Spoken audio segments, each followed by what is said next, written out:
اعوذ باللہ من الشیطان الرجیم بسم اللہ الرحمن الرحیم السلام علیکم ورحمۃ اللہ وبرکاتہ۔ میرے عزیز بھائیوں بہنوں اور بچوں،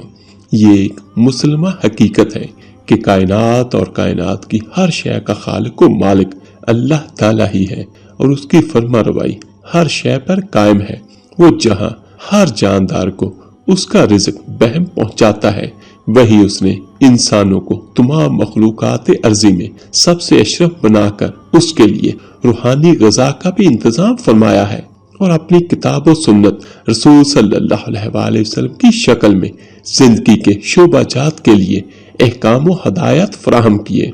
جن کی پابندی اور عمل ہی کسی بندہ مومن کے لیے باعث فلاح و نجات ثابت ہو سکتی ہے۔ اخروی کامیابی فی الحقیقت اسی سے وابستہ ہے، نہیں تو دنیا کے مال و اسباب، زرد و دولت اور آل اولاد نہ صرف یہ کہ حشر کے میدان میں کام آنے والے نہیں ہے، بلکہ معاذ اللہ باعث خسارہ و ناکامی بھی ثابت ہو سکتے ہیں۔ اللہ تبارک و تعالیٰ کا فرمان ہے، اے لوگو جو ایمان لائے ہو، بچائے اپنے آپ کو اور اپنے اہل و عیال کو اس آگ سے جس کا ایندھن انسان اور پتھر ہوں گے، جس پر نہایت تندخو اور سخت گیر فرشتے مقرر ہوں گے، جو کبھی اللہ کے حکم کی نافرمانی نہیں کرتے،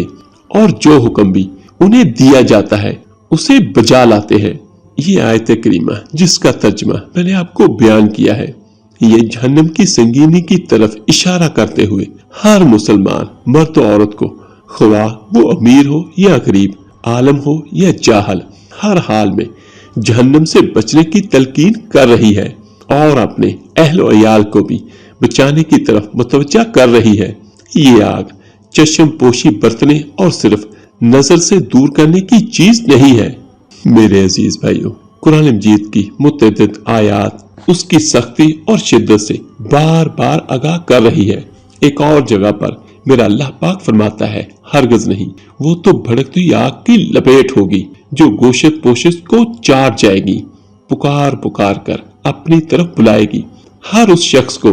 جس نے حق سے منہ موڑا اور پیٹ پھیر لی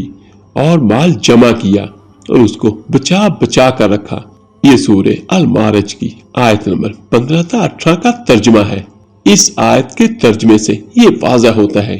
کہ یہ آگ بذات خود ہر کس و ناقص کو اپنے جبڑوں میں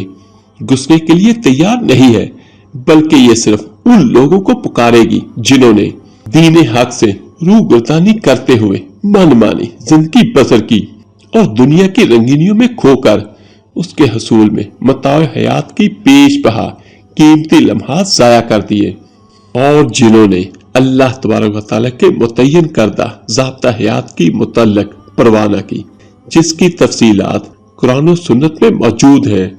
میرے عزیز بھائیوں، وہ لوگ جنہوں نے اپنی اخروی زندگی کو نظر انداز کر رکھا ہے اور اللہ تعالیٰ کے احکامات شریعت سے منہ موڑ کر آزادانہ زندگی بسر کی، انہیں کبھی یہ احساس دامن گیر نہیں ہوا کہ وہ اپنے اعمال کے سلسلے میں اللہ تعالیٰ کے یہاں جواب دے بھی ہیں۔ ایک حدیث میں آتا ہے جس کا مفہوم کچھ یوں ہے کہ آپ صلی اللہ علیہ وآلہ وسلم نے فرمایا، میری مثال اس شخص کی سی ہے جس نے آگ جلائی، پھر جب اس کے گرد روشنی ہوگی تو پتنگے اور کیڑے جو آگ پر مرے پڑتے ہیں آگ میں گرنے لگے، اور وہ شخص ان کو روکنے لگا، لیکن پتنگے اس پر غالب آ گئے اور آگ میں گرتے چلے گئے۔ یہی میری اور تمہاری مثال ہے، میں کمر سے پکڑ پکڑ کر تمہیں جہنم سے بچا رہا ہوں اور آوازیں دے رہا ہوں، لوگوں آگ سے دور رہو، لیکن تم مجھ پر غالب ہونے کی کوشش کر رہے ہو، آگ میں جانا چاہتے ہو۔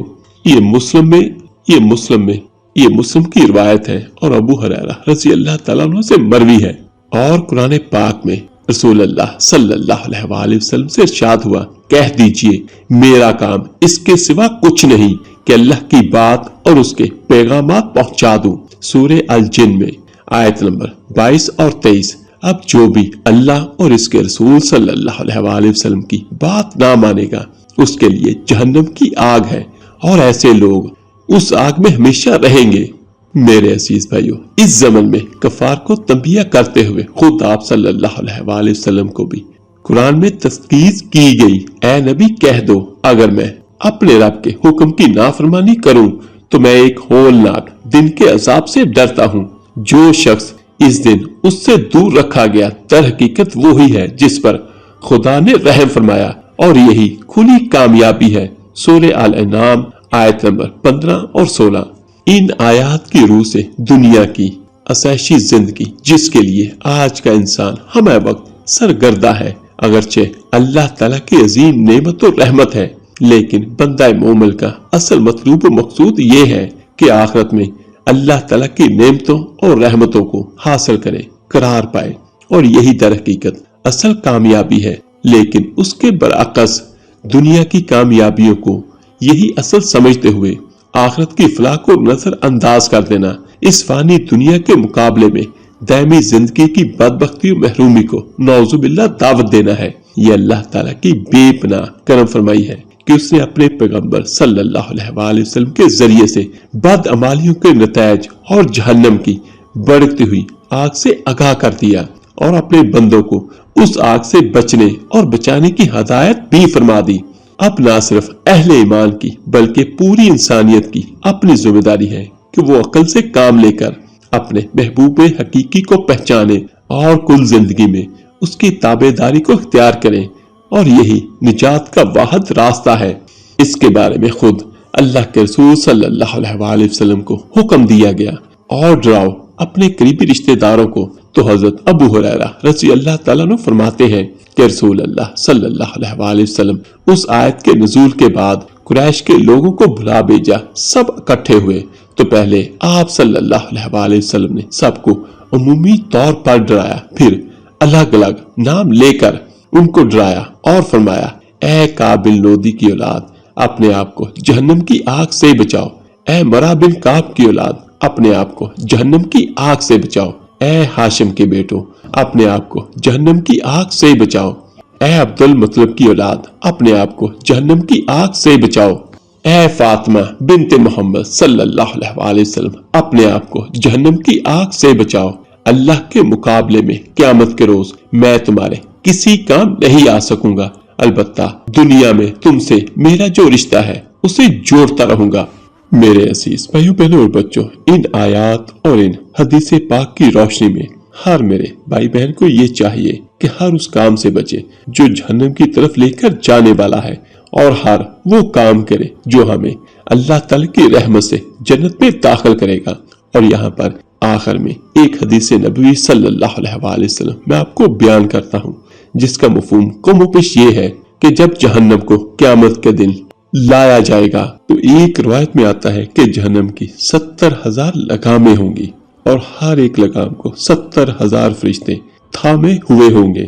تو یہ دیکھیے کہ یہ گنتی کروڑوں میں بنتی ہے، اربوں میں بنتی ہے۔ میرے عزیز بھائیو، جہنم بہت خوفناک ہے، تو کوشش کریں جس طرح اللہ پاک نے قرآن پاک میں فرمایا ہے، خود بھی بچیں، اپنے اہل و عیال کو بھی بچائیں۔ تو ہر میرا بھائی بہن آج سے یہ تہیہ کرے، 5 وقت کی نماز پڑھیں، حقوق اللہ کی پابندی کریں، حقوق العباد کی بھی پابندی کریں۔